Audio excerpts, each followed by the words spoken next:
이제 도수 분포표란 무엇일까? 출발해 보도록 하겠습니다. 탄탄이가 얘기했어요. 오늘 우리 반에 체육 시간에 농구공 자유투 연습을 했어. 그래, 다들 잘했어? 선생님께서 명렬표에 학생들 기록을 적어두라고 하셔서 이렇게 정리를 했어 라고 했습니다. 정리가 쭉 되어 있죠. 얘도 뭐야? 이게 정리한 거야? 이게 한 거 같아요. 자, 다짐이가 이 자료를 정리해서 자유투를 17개 이상 성공한 애들이 몇 명인지 한번 알아볼까? 라고 했습니다. 그럼 이제 한번 알아보자고요. 얘네들 이제 세는 방법도 있겠지만 조금 더 세련된 방법이 있겠죠. 어떻게 정리할까요? 먼저 묻고자 하는 것은요.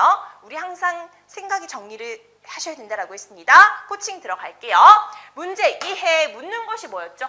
아까 방금 우리 문장에서 성공한 자유투 개수를 표로 우리가 정리를 하고 17개 이상 성공한 학생 수를 구하려고 한 거죠.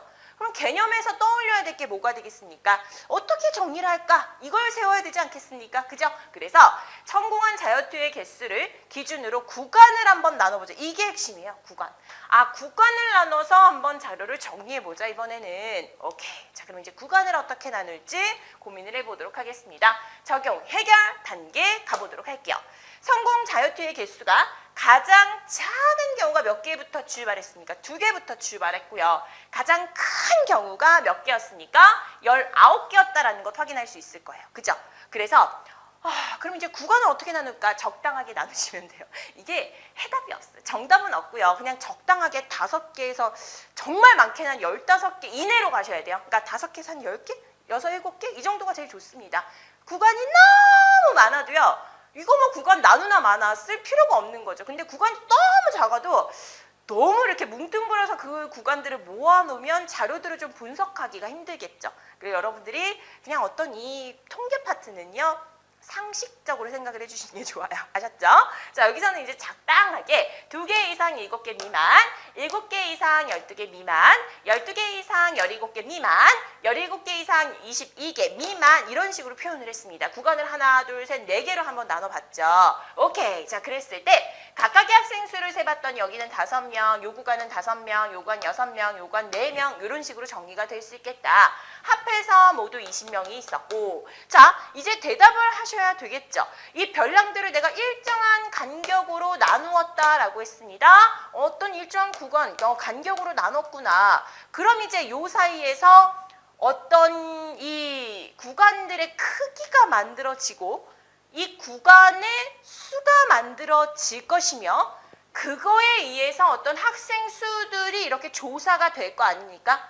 그러니까 이런 용어를 오늘은 배우셔야 돼요.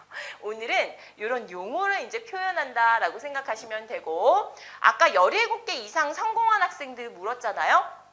17개 이상은 요거 읽으시면 안 돼요. 얘는 미만의 표시입니다. 표현 이거는 포함하면 안 돼요. 여기서부터. 그죠? 몇 명이었다라고 볼 수 있어요. 4명이었습니다. 이런 식으로 내가 이제 요 4명을 쉽게 파악할 수 있게 하기 위해서는 오늘은 좀 새로운 용어들이 많이 튀어나와요. 앞에 주교에 끓이면서 뭐 용어들 많이 없었잖아요. 근데 이 도서문법표는 용어가 좀 많아요. 자, 이제 가보도록 할게요. 우리 군대에서도 여러분들 뭐 계급장 딴다 뭐 이런 거 하잖아. 그치? 이런 구간을 나눈 이 구간 자체를 이제 뭐라고 표현하냐면 계급을 나눴습니다. 이렇게 표현하도록 하겠습니다. 그죠? 그러면 이 구간의 너비라고 표현해야 되나요? 이 구간의 이 너비는 어떻게 될까요? 어떤 용어를 쓸 수 있을까? 2 이상 7 미만 이 너비는 얼만큼의 크기로 나누었습니까? 이런 표현이니까 얘네들에서는 여러분들이 무엇을 표현할 수 있냐면 계급의 크기입니다 라는 용어가 나올 수 있어요. 그 다음에 이 구간 몇 개로 했어요? 이 구간 개수 몇 개예요? 이거는 계급의 무엇이라고 할 수 있냐? 수라고 표현을 할 수 있습니다. 아셨죠?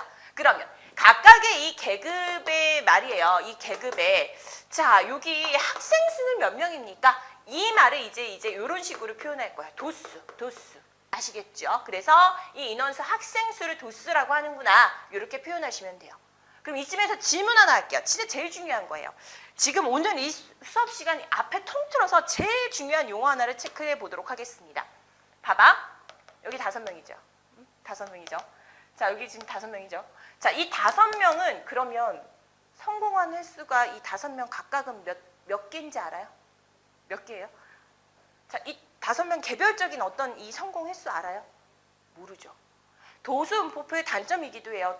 주기와 입그림에서는 각각 얘는요 3개요, 얘는 4개, 5개, 5개 이런 식으로 어떤 직접적인 수량들이 표현이 되어 있었잖아요. 근데 여기는 구간으로 팍 표현되었기 때문에 구간으로 확 정리를 해놨기 때문에 이 5명의 이 자유투 성공 횟수를 구체적으로 표현할 수가 없어. 그러면 2개라고 해야 돼? 3개라고 해야 돼? 그럼 7개는 안 되고 6개라고 해야 될까?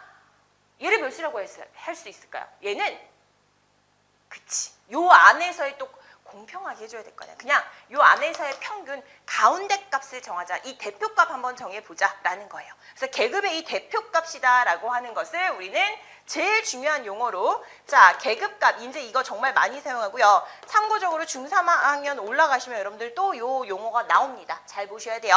계급값, 계급을 대표하는 그 가운데 값을 얘기하자라는 거예요. 그래서 구하는 방법은 실상 요거는 조금 여러분들 애매모호하게 나오긴 했지만 자 끝값을 다 더합니다. 그 다음에 이 2개 더했으니까 2로 나누시면 되겠죠. 그래서 9를 2로 나누면 몇이에요? 9, 2, 4, 8, 2, 50, 즉 4.5가 되겠죠. 이 구간에 대표하는 그 가운데 값은 4.5개다 라고 표현할 수 있겠다. 계급값은 4.5입니다 라고 표현하시면 되겠습니다. 아셨죠? 그래서 이런 식으로 여러분들이 즉 여기에서는 항상 포함을 하고 여기는 포함을 하지 않는 미만의 표현을 쓰며 이 대표하는 값 자체를 계급값이라고 이 가운데 값을 얘기하는구나. 얘도 가운데 있는 값, 얘도 가운데, 얘도 가운데, 얘도 가운데 있는 값이다 라고 해서 계급값을 표현한다. 용어들 파악해 주시면 되겠습니다. 선생님이 일부러요 어떤 용어 설명을 딱딱하게 뜻을 쓰면서 사용하지 않았습니다. 자연스럽게 이야기를 통해서 여러분들이 익힐 수 있게 설명을 해줬으니까 자연스럽게 익혀주시고요. 자, 계급 정리하도록 할게요. 별량을 일정한 간격으로 나눈 이 구간이고요. 그 구간의 너비를 뭐라고 했습니까? 크기라고 했었죠. 정리하세요. 그럼 이제 제일 중요한 거 이거 또 등장하셨죠. 계급값이다 라고 했습니다. 계급값 뭐라고요? 계급을 대표하는 값으로 즉 계급의 가운데 값을 얘기한다라고 보시면 돼요. 그 가운데 값 구하는 방법은 두 수 더해가지고 그죠? 양끝값 더해서 2를 나누시면 돼요. 오케이? 평균 구하는 거랑 똑같습니다. 자, 그 다음에 도수는 각 계급에 속한 그 자료의 개수, 학생 수 떠올리시면 되겠죠. 개수, 자료의 개수였습니다. 자, 이를 이제 정리한 표가 아까 있었죠. 그게 다른 게 아니라 도수가 이 각 계급에 속하는 자료의 개수가 분포되어 있는 것을 표로 표현한 거라고요. 그러니까 도수 분포표라고요. 처음엔 용어가 어려워 보이지만 사실 별거 아니죠. 도수 분포표예요. 그래서 계급과 도수로 나타낸 이 표를 도수 분포표라고 한다. 계급을 즉 계급 값을 구하는 방법 체크했습니다. 그죠? 오케이. 자, 이제 개념 스마트 보시고 빠르게 문제 한번 풀어보시고 오늘 수업 마무리할 거예요. 아셨죠? 도수분포표를 작성하는 순서 자료 값 중에 항상 가장 작은 값, 그 다음에 가장 큰 값을 찾아주신 다음에 내가 구간을 몇 개로 나눠야 될지를 좀 정해보도록 하겠습니다. 그죠? 적당하게 나누시는 거예요. 그때 계급의 크기는 항상 일정하게 같게 해야 되겠죠. 그리고 계급의 개수는 여기 봐 5개에서 15개 상식적으로 그치? 이렇게 잡으시면 되고요. 그 다음에 각 계급에 속한 도수를 구한다라고 했습니다. 오케이? 그리고 이제 문제 여러분들이 답을 쓰실 때요. 답을 쓰실 때 항상 요거 체크를 잘 안 하셔서 많이 틀려요. 보셔야 돼요. 이거 잘 보셔야 돼요.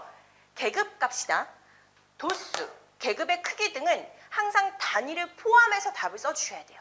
그냥 딸랑 숫자만 쑥 쓰고 내시면 안 돼요.